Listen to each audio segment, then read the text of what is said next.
So the core of Westerns, the core of the Old West, right?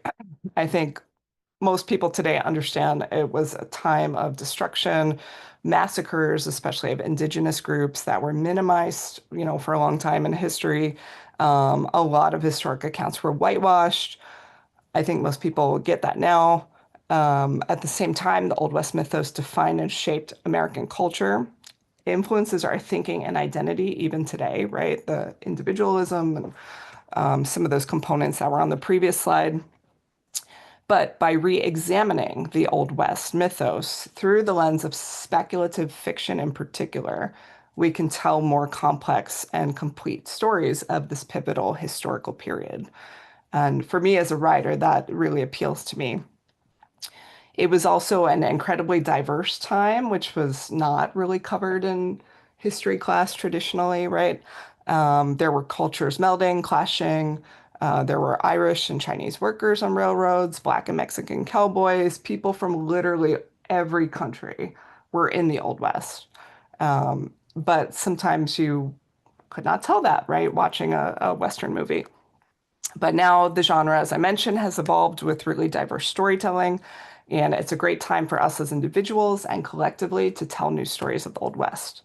And speculative angles in particular allow us to be creative and really experiment, which is what makes this genre so fun. Okay, so this kind of covers what I mentioned, rapidly growing subgenre. The mythos helps us reflect, and it can be a really fun genre to write in. Okay, so how do you know if your story is a Western, especially if you're doing maybe a space story or a future story? Um, the first way to tell is what that previous quote referred to as window dressing, right? So these aesthetics. You have the attire that's really classic, right? Duster, big cowboy hat, the boots, the holster, all of that. Weapons, guns obviously are a big part of the genre. Transportation, horses, whether they're real or robotic, trains, wagons, those are all kind of trademarks of Old West stories or Weird West stories. There are specific settings you see come up a lot in these stories. Saloons are very popular, frontier towns, mines, the desert landscape. And then there's a lot of archetypal characters as well, which we'll go into more detail, but some of the ones that come to most people's minds, the outlaw, the lawmaker, the warrior, right? These are kind of classic characters that we're used to seeing in these stories.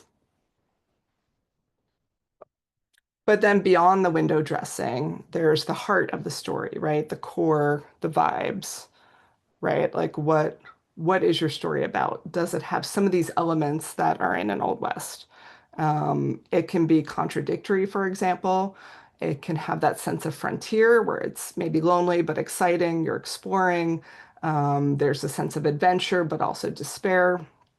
It can have that frontier sense of desolation and lawlessness, which is a common theme in Westerns, usually with a negative feel, right? On the positive side, there's the sense of exploration, and Star Trek is often pointed to as like a positive space Western, right? They're going out to this frontier, they're exploring, and it's not about surviving in a lawless place necessarily, right? It's more about exploring other worlds and cultures for the sake of science and self-improvement. And then it's also about survival, vast spaces, whether it's outer space or frontiers. You run into unexpected cultures. Star Wars and Firefly are great examples of that.